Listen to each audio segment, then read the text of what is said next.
आज हम आपको लेकर चल रहे हैं दुनिया की एक ऐसी किचन में जो सच कहूं तो किसी अजूबे से कम नहीं है। और हम ये भी समझेंगे कि इसके पीछे वो कौन सी पावरफुल आइडिया है जो इसे चलाती है।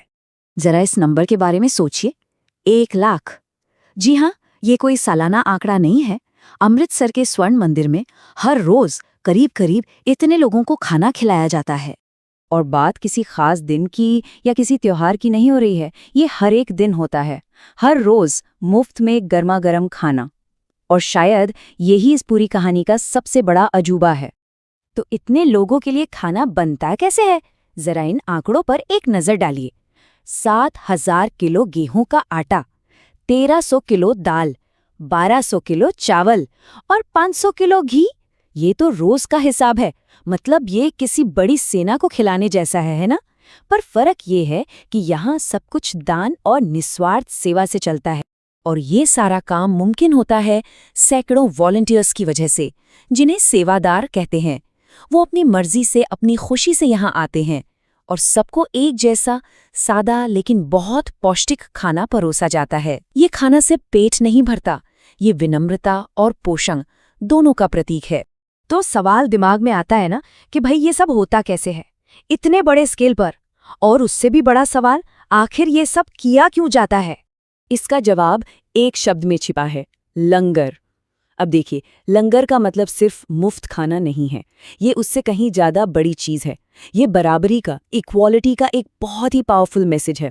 सोचिए, जब हर कोई, चाहे अमीर हो, गरीब हो, किसी भी धर्म या जाति का हो, जब सब एक साथ एक ही लाइन में जमीन पर बैठकर खाना खाते हैं, तो समाज के बनाए हुए सारे फर्क अपने आप मिट जाते हैं। तो लंगर को चलाता कौन है? इसे चलाती है सेवा की भावना। सेवा यानी सेल्फलेस सर्विस, बिना किसी इनाम की उम्मीद के, बिना किसी स्वार्थ के काम करना। ये एक गहरा विश्वास है कि इंसानियत की सेवा करना ही असल में ईश्वर की सेवा है। और पता है, यही वो भावना है जो हर रोज सैकड़ों लोगों को यहाँ खींच लाती है सेवा करने के लिए। गुरु नानक देव जी का ये विचार इस पूरी सोच की नींव है। देखिए, यहाँ बात सिर्फ भेदभाव को इग्नोर करने की नहीं है, बल्कि उसे एक्टिवली तोड़ने की है। जब सब एक बराबर बैठेंगे तो फिर कौन ऊंचा, कौन नीचा, कौन अमीर, कौन गरीब, कोई नहीं। असल में लंगर वंड छको के सिद्धांत का एक जीता जागता सबूत है। वंड छको सिख धर्म के 3 सबसे जरूरी स्तंभों में से एक है।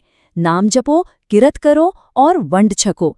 इसका सीधा सा मतलब है, जो कमाया है उसे दूसरों के साथ बांटो। तो ये सिर्फ एक सोच नहीं है, ये उस सोच को एक्शन में बदलने का एक तरीका है। तो क्या सेवा का ये जज्बा, ये भावना सिर्फ गुरुद्वारे की दीवारों के अंदर ही रहती है? बिल्कुल भी नहीं। और यहीं पर कहानी में एंट्री होती है खालसा एड इंटरनेशनल की। आप इसे लंगर की भावना का एक मॉडर्न, एक ग्लोबल अवतार समझ सकते हैं। ये एक ऐसी संस्था है जो दुनिया के किसी भी कोने में जब कोई मुसीबत आती है तो वहां मदद लेकर पहुंच जाती है। फिर चाहे वो ओडिशा में आया तूफान हो, या महाराष्ट्र के सूखे गांव जहां पानी पहुंचाना हो, या फिर दुनिया के किसी भी कोने में आई कोई और आपदा, खालसा एड सेवा के उसी सिद्धांत को सरहदों के पार ले जा रही है। महाराष्ट्र के लातूर में जब खालसा एड ने मदद पहुंचाई तो एक स्थानीय व्यक्ति ने कहा, आप पंजाब से हैं और हमारी पीने के पानी से मदद करने के लिए इतनी दूर आए हैं। हमें कभी नहीं पता था कि पंजाबी इतने महान होते हैं। ये शब्द इस काम के असली असर को बताते हैं। ये सिर्फ मदद का सामान पहुंचाना नहीं है, ये उम्मीद पहुंचाना है, इंसानियत का एक रिश्ता बनाना है। लेकिन देखिए, वक्त बदलता है और नई चुनौतियां सामने आती हैं। इस सदियों पुरानी परंपरा के सामने आज 21वीं सदी की एक बड़ी चुनौती है, और वो है पर्यावरण। सोचिए, जब आप हर रोज एक छोटे शहर जितने लोगों को खाना खिला रहे हों तो उसका पर्यावरण पर असर तो होगा, है ना? तो सवाल यह है कि उसे कम कैसे किया जाए। और कमाल की बात यह है कि स्वर्ण मंदिर इस चुनौती से भाग नहीं रहा, बल्कि इसका सामना कर रहा है, वो भी बड़े ही इनोवेटिव तरीकों से।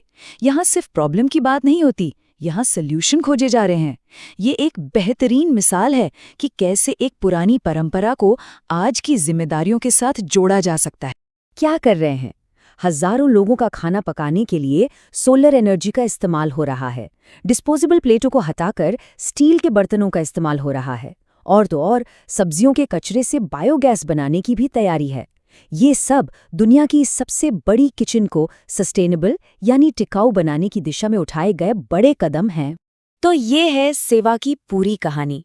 एक सफर जो 500 साल पहले गुरु नानक के एक खूबसूरत विचार से शुरू हुआ था। आज ये एक ग्लोबल मूवमेंट बन चुका है जो सिर्फ लोगों का पेट नहीं भरता बल्कि एक टिकाऊ भविष्य के बारे में भी सोच रहा है। सच में ये एक आइडिया की ताकत का सबसे बड़ा सबूत है। तो कुल मिलाकर बात यह है कि 500 साल पुरानी एक फिलॉसफी आज दुनिया भर में करुणा और समुदाय की एक बहुत बड़ी ताकत बन चुकी है और अब ये हमें सस्टेनेबिलिटी यानी स्थिरता का रास्ता भी दिखा रही है। तो आखिर में बस एक सवाल के साथ आपको छोड़े जाते हैं। सोचिएगा जरूर कि क्या होता है जब एक थाली खाना सिर्फ खाना नहीं रहता बल्कि उससे कहीं ज्यादा कुछ और बन जाता है।